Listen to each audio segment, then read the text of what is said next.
With all these guys out of the lineup, people are getting opportunities. Evaluations through the end of the year and into next year, these are big moments for these young guys. It's what they do with the minutes they have. How are they going to impact the game? Going in, just being able to play my game. Don't do nothing out of the ordinary, because that's to be the quickest way for them to look to the next guy. I've been super blessed to be in a position where I do get playing time and I do get to carve out minutes on a team that does have a bright future. Take advantage of every little opportunity I get. I'm just trying to just be here and stay here for as long as I can. I've been knowing Jontay for a minute, and then him coming over here, we just connected. It's just a familiar face, and we get to talk a lot about our opportunities, and our job now is just to stick and be a part of their future.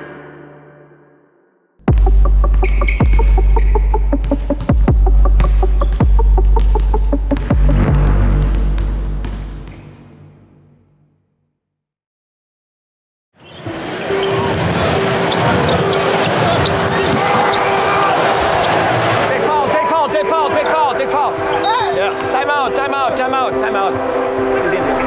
Scotty Barnes had only missed 13 games in his young NBA career, and he underwent successful surgery on that broken bone in his left hand, but it's too early for a timetable. The same goes for Jakob Poeltl, who is seeing specialists about that dislocated left pinky finger. Everybody, take advantage of the opportunity. Take advantage of the opportunity. We're playing for the whole squad right here. Come on. This is an undermanned team. They're down Scotty, they're down Yak, they're down Bruce Brown, but they're still fighting, and you can tell that they're fighting. We talk about evolving and adapting as a staff, right? While it's been challenging and the wins and losses are part of it, we're trying to build something of sustained success here, and it's something we just have to go through. And again, we're trying to just maximize each day. We are choosing to see it as opportunity to get our young guys time on the court, and that comes with injury. A lot of the guys that were not playing a lot of minutes now are showing us and are teaching us what we can expect from them. Situations like this, we just can't control what we can control. And what we can control is getting better every day. Today has to be better than yesterday, and tomorrow better than today. But I think the game repetition is something you have to go through the fire to get to the other side of it. We got a lot of guys right now that are getting opportunity and really taking advantage of it, and we're hoping to just kind of build on that type of stuff.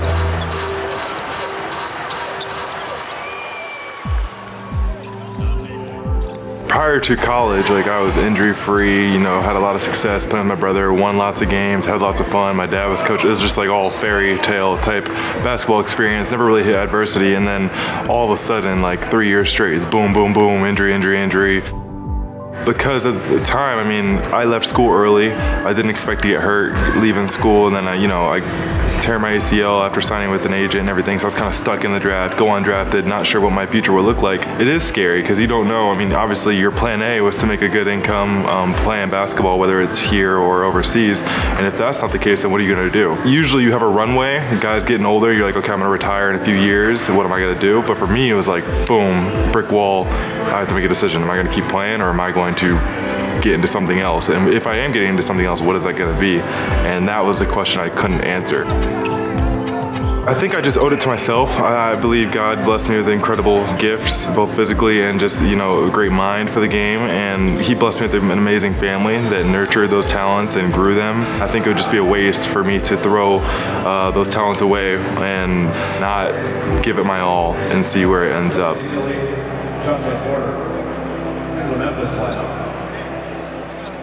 I believe in myself at the end of the day that I'm an NBA player, and I believe I'm one of the best players in the world, and I belong here. And my agent would call me every now and then hey, we have this offer overseas, you can go make a lot of money, but it lowers your chances of signing with an NBA team, obviously. And there's times where I'm really tempted because, when you see those contracts, you're like, let me just sign the dotted line and make a quick buck. It's tempting, but at the end of the day, I want to compete at the highest stage and play with the best players in the world, and that's only available here in the States in the NBA. I am a big fan of the G League and a big fan of what they're doing there with the call-ups and everything. It's a grind for sure, but that's what molds us G League guys into the people we are today. Since I first started coming, I decided to go to the NBA or try to get to the NBA. I learned that patience is a virtue, is a key to life, honestly. So I feel like just sit back and chill. Whatever's gonna come is gonna come with good intentions. The Raptors, they wanted to do an E10 in the summer. They had called like last second after Summer League when I had already committed to playing with Detroit. In December, I get a call from Toronto, kind of out of the blue, that they wanted to do a two-way. So I knew they were interested from preseason stuff. It was never a two-way, it was never a roster spot, but at least they had their eyes on me. As I'm packing up for this Chicago road trip, I get a call from my agent telling me not to hop on the bus, and we got an offer for a two-way, and the rest is history. Flew out that night to go join the team in Maine, and then after that, quickly got called up, and for the most part, I've been with the Raptors since, and it's been a blast.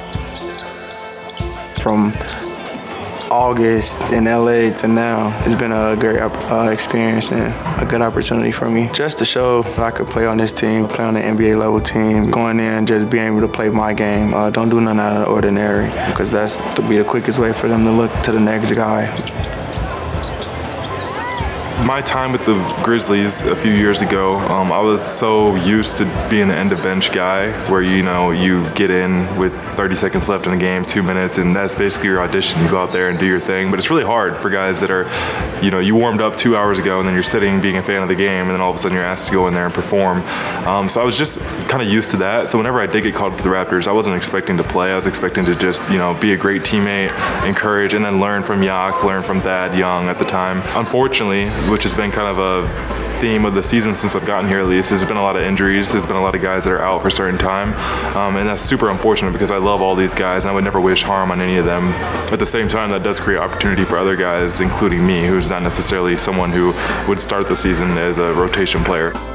I'm a versatile player, take advantage of every little opportunity I get. I play hard, work hard. I've been doing this for a little minute, so I'm just trying to just be here and stay here for as long as I can. I think it's been super, super fun. I've been super blessed to be in a position where I do get playing time and I do get to carve out minutes on a team that does have a bright future with all these young guys. So yeah, as unfortunate as the injuries are and as quickly as I hope they heal up and get back on the court, it has been a blessing for me in terms of playing time, and I'm just trying to make the most of it for however long it lasts.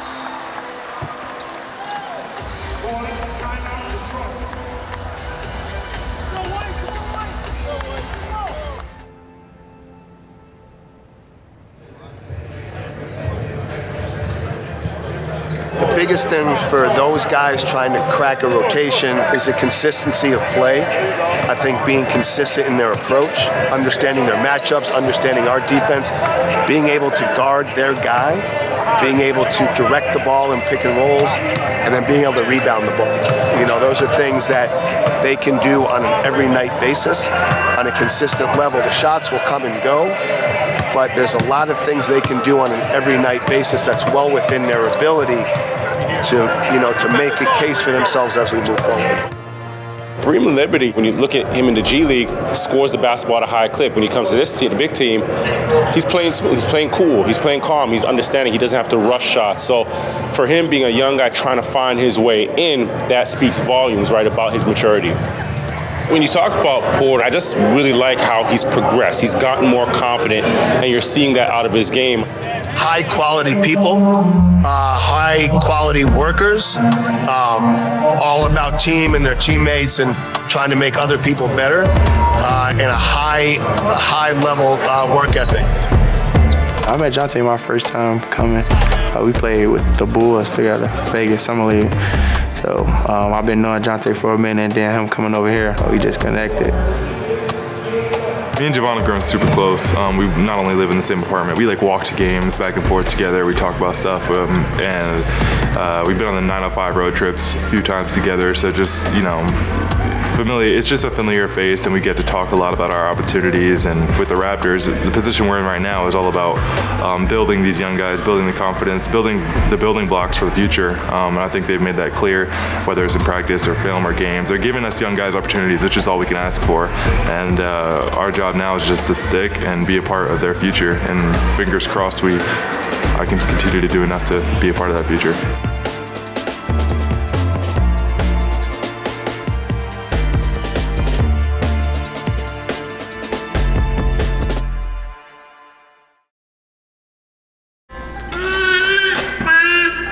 Are we about to witness Baby's first words? Let's hear them! Oh, drowned out by the blender. Rookie move. Oh, so sad. Audio Magic Eraser? You kidding me? Hello! Pixel in the clutch!